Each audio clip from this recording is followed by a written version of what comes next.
Easter Sunday for the Cavs ends with a win at 99-94 against the Chicago Bulls. Cavs win number 50 on the season. Chris Fedor, Vardon and Chris Haynes to recap this one. And guys, it was kind of a playoff feel here inside the Q, and LeBron James records his first triple-double of the season and helps the Cavs get a hard-fought win against the Chicago Bulls, a team that would not go away. Yeah, absolutely. LeBron was brilliant tonight, and the coach, David Blatt, talked over and over again about how well LeBron played. And a couple things struck me about that. One is that you can have someone be the best player on the floor and be your third leading scorer. Kyrie and J.R. Smith both scored more. The second thing is, for as well as LeBron played, you got that feeling that the Cavs, especially in the fourth quarter, didn't play well. And it was almost like they had lulled themselves into a sense of comfort because of some of the threes they were hitting earlier on, and also just some of the guys that maybe Chicago didn't have out there today.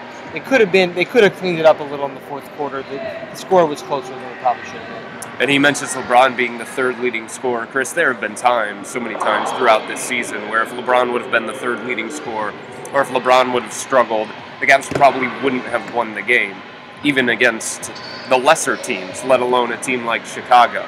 J.R. Smith tonight just bombs away 8 triples from J.R. Smith. Bless you over there. Bless you. Excuse me. No problem. Those things happen on live TV. Sure do. I mean, so about J.R. Smith, bombs away. But, bombs away. You think, maybe LeBron's lack of triple-doubles has something to do with the talent that he had early in the year. He wasn't able to trust his teammates as much. It didn't show in his game. He's still going to be a distributor. But now he has playmakers out there. You got J.R. Smith out there, Timothy Marshall, guys that finish around the rim, guys who can just catch and shoot. So now, he gets this triple-double. And yes, he does have more help. His team is much more well-rounded. And even though LeBron James only had 20 points, still his best player on the floor because he's doing so many other things. But with that being said, this team right here, right now, I think, I'm going to say it, I think they're the best team in the NBA right now. Okay. I really do. I think they're taking that next step. I think they're ready, mature. Will that translate over to NBA Finals? I don't know. But as of right now, I think they're the best team clicking-wise in this league. How different will the postseason be for this team? Well, it's just a physicality. Bulls gave him a good example of that right now. He's talking about Joakim Noah. He's not letting just anything come up in the lane. Yeah. LeBron James still has the physical presence to get down there and finish and slam on Joakim like he did. But there's some times where they're just going to wear LeBron out. He keeps coming to that rim, lay a pounding on him, and get back up and see if he can do it again. That's playoff-type basketball. The Cavs shown that they can play fast, play slow, short, small, tall, whatever it may be, to get wins, and they find a way somehow, always, to get it done. This is how Chris is right. If what we saw with 1:14 to go in the fourth quarter is true come playoff time, Kevin Love was pretty bad today. He was 3 of 11 coming into the fourth quarter. Hadn't taken a shot the entire fourth quarter. 1:14 to go. It's still close. LeBron dribbles and penetrates and looks directly at Love in the corner, feeds him the ball, and Love makes his only shot. I mean, earlier when he's been in that same situation, he comes up cold. This team is so good because you can guard LeBron, Kyrie, and even JR, and there's still another option open. If that option is Kevin Love and he executes the way we know that he has in the past, this team will be unstoppable. So this could be a potential second-round playoff preview. It depends what's going to happen with the Cavs at the number 2 seed. Bulls in Toronto fighting back and forth, going from 3 and 4. 99-94 the final here today. Cavs get the win. Look, the Cavs delivered haymaker after haymaker after haymaker to the Bulls. A 50-foot shot from Kyrie, a buzzer beater at the end of the first quarter from Kyrie, J.R. Smith beating the buzzer at halftime, and still, after the Cavs made 16 three-pointers, had 5 less turnovers than Chicago. Chicago was right there at the very end. I left this game saying, wow, this could be a really difficult second-round series for the Cavs. It could, especially if Derrick Rose is back and playing somewhat close to 90%. But no, that's the Chicago Bulls team. That's the Tom Thibodeau coach team. They're relentless. They never give up.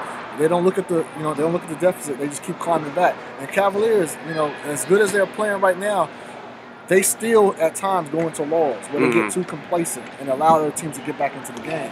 They do that with too much time on the clock, where it gives the other team chance and hope that they can come back. The problem is when you give a team hope, especially a team that's capable of beating like Chicago, give them hope, sometimes it can get you burnt.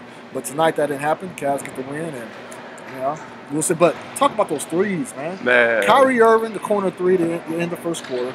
Shades of San Antonio with that one, by the way. That's true. Then J.R. Smith said, no, I'm going to top that. I'm going to come out here and hit a falling away, fade away, fall into the front row three-pointer. It was so fantastic that a media member in the media section went bananas for the three-pointer. You want to call him names? Nope, no names, please. And then Kyrie Irving said, well, hey, J.R. Smith, I'll do you one better.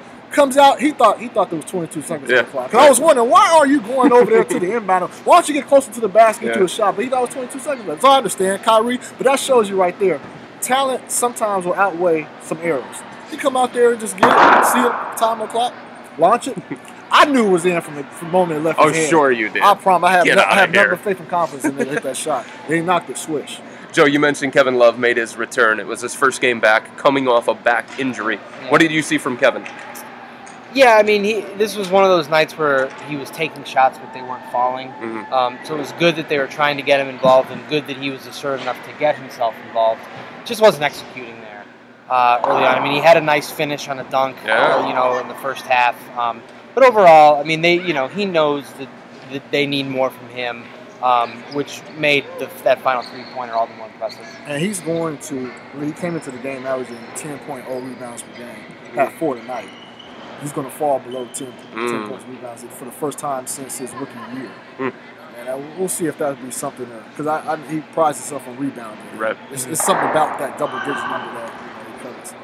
All right, so the Cavs are winner here tonight against Chicago, 99-94, win number 50 on the season. A couple days off for the Cavs, and they head to Milwaukee on Wednesday night. But again, the Cavs are winner today against the Bulls. They take the season series from Chicago 3-1. For Joe Vardon and Chris Haynes, I'm Chris Fedor. Have a good night and happy Easter, everybody.